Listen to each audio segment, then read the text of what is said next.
जादुई tractor robot versus RC gorilla. एक बार जंगल में एक जादुई ट्रैक्टर रोबोट रहता था। वो बहुत शक्तिशाली था और सभी जानवरों को वो खतरों से बचाया करता था। एक बार शहरी लोग जंगल को तोड़कर वहां बिल्डिंग बनाना चाहते थे। वो बड़े बड़े जेसीबी लेकर उस जंगल आते हैं। इन सब का इंचार्ज, जिसका नाम मदन था, वो अपने काम वालों को आदेश देता है। अरे जाओ रे, सभी काम पर लग जाओ। आज के आज ये काम खत्म होना चाहिए। सारे मजदूर जेसीबी से पेड़ों को तोड़ने लगते हैं, लेकिन तभी कुछ जानवर लोगों पर हमला करने की कोशिश करते हैं। जानवरों को देखकर जेसीबी चलाने वाले डर जाते हैं। तब एक आदमी मदन से कहता है, मदन साहब, यहाँ तो बड़े ही खतरनाक जानवर है। अगर आगे जेसीबी लेकर गए तो वो हम पर हमला कर सकते हैं। पेड़ों को तोड़ने से पहले हमें जानवरों को भगाना होगा। उस मजदूर की बात सुनकर मदन जंगल में आग लगाने का प्लान करता है। वो जलती हुई मशाल से उस जंगल में ही आग लगा देता है। जानवर आग से डर के मारे भागने लगते हैं। ये देखकर मदन खुशी से हंसने लगता है। लेकिन ये क्या, अचानक वहां जंगल का रक्षक जादुई ट्रैक्टर रोबोट प्रकट हो जाता है। वो अपनी जादू से आग पर पानी बरसाता है और आग को बुझा देता है। तब वो कहता है, तुम सब मेरे जंगल को तबाह नहीं कर सकते। भाग जाओ यहां से, नहीं तो जान से चले जाओगे। लेकिन मदन था कि उन मजदूरों को अपने जेसीबी को ही उस रोबोट पर चलाने के लिए कहता है। फिर क्या, जादुई रोबोट एक एक जेसीबी को पकड़कर वहां से फेंकने लगता है। तब उसका ये रूप देखकर सारे लोग और मदन भी वहां से भाग खड़े होते हैं। इस तरह से जंगल और जंगल के जानवर बच जाते हैं। जंगल के जादुई ट्रैक्टर रोबोट की बात हरीश नाम के एक साइंटिस्ट को पता चल जाती है। अगर जादुई ट्रैक्टर रोबोट मेरे कब्जे में आ गया तो फिर तो मैं कमाल ही कर दूंगा। पर वो रोबोट अब लोगों को जंगल में घुसने नहीं दे रहा है। मुझे कुछ तो अलग प्लान बनाना होगा। इस तरह से हरीश सोचता है। तभी उसके दिमाग में एक प्लान आता है। रोबोट को लोगों से नफरत है, जानवरों से नहीं। अब मैं मेरा ऐसा हथियार बनाऊंगा जो बिल्कुल जानवर जैसा होगा और वो जंगल जाकर जादुई ट्रैक्टर रोबोट की सारी जादुई शक्तियां हासिल कर लेगा। तब हरीश एक आरसी गोरिल्ला बनाने का सोचता है। ऐसा गोरिल्ला जो उसके कंट्रोल पर चले और जादुई ट्रैक्टर रोबोट को उस पर शक भी ना हो। तब हरीश आरसी गोरिल्ला बनाने में लग जाता है। वो कुछ ही दिनों में आरसी गोरिल्ला बनकर तैयार करता है और उसे जंगल भेजता है। आरसी गोरिल्ला जंगल जाते ही तबाही मचाने लगता है। हरीश ये सब लैब में बैठकर देखते रहता है।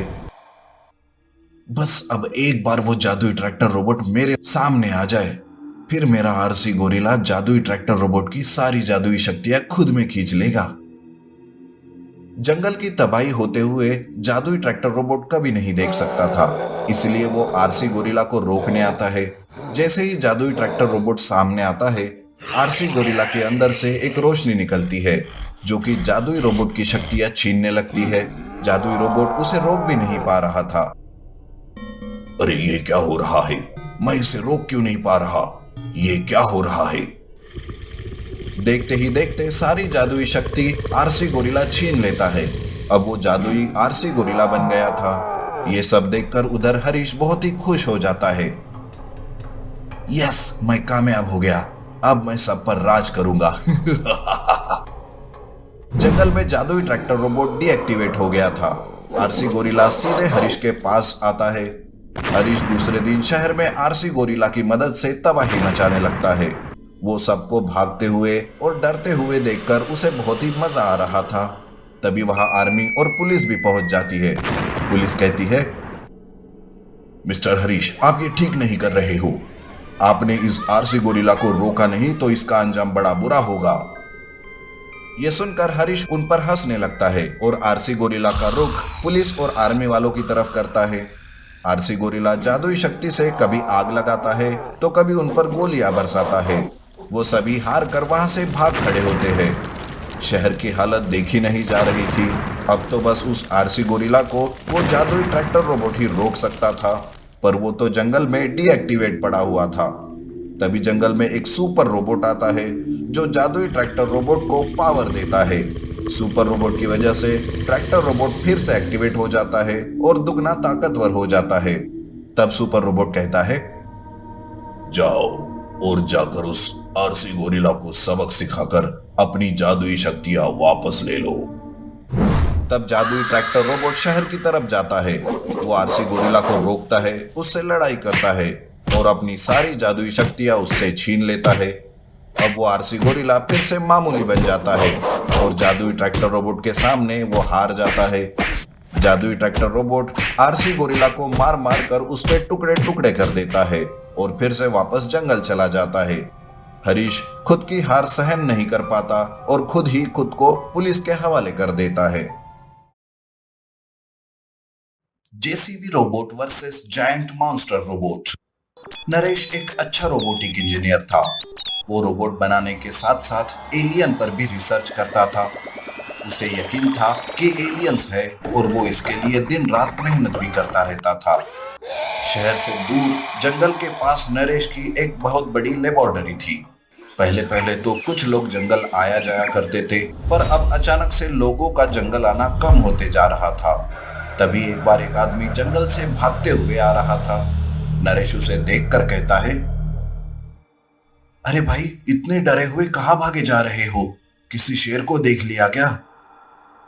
अरे शेर को देखा होता तो कोई बात नहीं, पर एक अनजान डरावनी आवाज आती रहती है जंगल से। उसकी आवाज से लगता है शेर से भी ज्यादा भयानक जानवर होगा वो। मैं तो कहता हूँ कि तुम भी अपनी लैब बंद करके यहाँ से भाग जाओ जल्दी से। ये सब कहकर वो आदमी वहां से भाग जाता है, पर उस आदमी की बात सुनकर नरेश चिंतित हो जाता है। शहर के लोग जंगल जाने से डरने लगे थे। नरेश को जंगल का राज जानने की उत्सुकता दिन ब दिन बढ़ते ही जा रही थी। आखिर कैसी आवाज आ रही है जंगल से? मुझे भी एक बार जंगल जाकर देखना ही होगा। ये सोचकर नरेश खोज करने जंगल जाता है। वो जंगल में घूम रहा था कि तभी उसे डरावनी आवाज सुनाई देती है, जिसे सुनकर पहले वो भी डर जाता है, पर अपने डर पर काबू करके वो आवाज का पीछा करता है और आवाज का पीछा करते करते एक पहाड़ी के पास आ जाता है। अच्छा, आवाज तो इस पहाड़ के अंदर से आ रही है, लेकिन आखिर इस पहाड़ी के अंदर है क्या जो ऐसी डरावनी आवाजें निकाल रहा है? कैसे भी करके मुझे इसकी तह तक जाना होगा। नरेश अपनी लैब में वापस आ जाता है और एक डिवाइस बनाने लगता है। उस डिवाइस से वो पहाड़ के अंदर क्या है इसकी जानकारी पता कर सकता था। दूसरे दिन वापस नरेश वो डिवाइस लेकर उस पहाड़ के पास आता है। डिवाइस में हलचल होने की रीडिंग्स आने लगती है, जिसे देखकर नरेश चकित हो जाता है। बाप रे, इस पहाड़ के अंदर तो भयानक चीज है जिसका हम अंदाजा भी नहीं कर सकते, पर एक ना एक दिन ये बाहर आकर ही रहेगा। मुझे इसके पहले ही मुसीबत से लड़ने का हथियार तैयार करके रखना होगा। नरेश पहाड़ पर नजर रखने के लिए वहां एक कैमरा लगाकर वहां से चला जाता है। नरेश अपने लैब में आकर एक पावरफुल जेसीबी रोबोट बनाने की तैयारी में जुट जाता है। एक दिन अचानक से उस पहाड़ को चीरते हुए एक मॉन्स्टर बाहर आता है। वो कोई और नहीं बल्कि एक एलियन मॉन्स्टर रोबोट था, जो लाखों साल पहले एक पहाड़ में दब गया था। इधर नरेश लैब में उस मॉन्स्टर को अपने मॉनिटर में देख लेता है।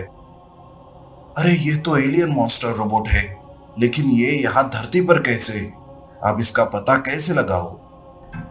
नरेश पहले से ही एलियन पर रिसर्च कर रहा था। उसे एक और मौका मिल जाता है। वो जंगल में अपने जेसीबी रोबोट को लेकर आता है। नरेश का जेसीबी रोबोट उस मॉन्स्टर एलियन रोबोट को शहर जाने से रोकता है।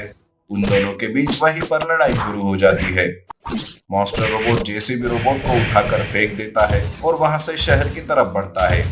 मॉन्स्टर रोबोट शहर में आकर तबाही मचाने लगता है। नरेश को कुछ समझ नहीं आ रहा था कि तभी वहां एक स्पेसशिप उतरता है और वहां से एक दूसरा एलियन बाहर आता है। वो एलियन नरेश को देखकर कहता है, घबरा मत, मैं यहाँ तुम्हारी मदद करने ही आया हूँ। दरअसल लाखों साल पहले उसने हमारी प्लेनेट में तबाही मचाई थी, इसलिए हमने इसे धरती पर इस पहाड़ में कैद करके रख दिया था। तब तो वो एक्टिव नहीं था, पर पता नहीं कैसे एक्टिव हो गया। अरे, पर वो शैतान है, उसे कैसे रोकते हैं? उसने तो मेरे पावरफुल जेसीबी रोबोट को भी नाकाम कर दिया है। एलियन अपनी एक्स्ट्रा पावर नरेश के जेसीबी रोबोट में डाल देता है। जेसीबी रोबोट एक्टिव ही नहीं होता, बल्कि उसमें और भी ज्यादा शक्तियां आ जाती है। इधर एलियन मॉन्स्टर रोबोट शहर में तबाही मचा रहा था।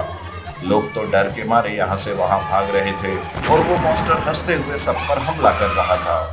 तभी वहां जेसीबी रोबोट आता है और वो मॉन्स्टर रोबोट से लड़ने लगता है। उनके बीच भयानक लड़ाई शुरू हो जाती है। उनके बीच की लड़ाई किसी मूवीज की लड़ाई से कम नहीं थी। काफी देर लड़ाई चलने के बाद जेसीबी रोबोट अपना हथियार इस्तेमाल करता है। वो उस पर अपने शरीर से एक रोशनी भेजता है जिससे मॉन्स्टर रोबोट कमजोर होने लगता है। बस इसी मौके का फायदा उठाते हुए जेसीबी रोबोट उस पर आखिरी वार करता है और उसके टुकड़े टुकड़े कर देता है।